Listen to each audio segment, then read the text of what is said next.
Басынан бастайықшы, ол адам саған кім болады? Ең жақын досым ғой, 10 жыл болды доспыз. Барлығын бірге істеп жүрміз. Брат, бәрі дайын, цифралар бар, бизнес жоспар бар, бәрін көрсетем, екеуміз әлі талай табамыз. Тек білесің ғой, баяғы кредитім үшін маған енді ешкім бермейді. Өтінем, бауырым.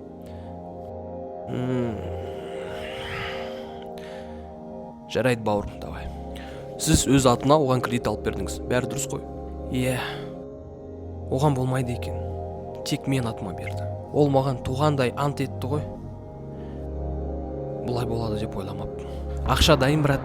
О, бауырым, жаныма шықпай көмектессің, рахмет саған. Мен сені алдамаймын, білесің ғой мені. Заң жүзінде бәрі дұрыс, құжаттар толтырылған. Сенің атын, сенің қолың тұр.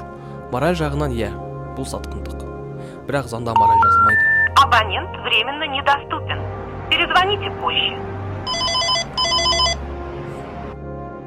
Айтпақшы, келесіде біреу өз проблемасын саған артып бергісі келсе, ойлан. Неге ол оны өзі шешпей жүр екен?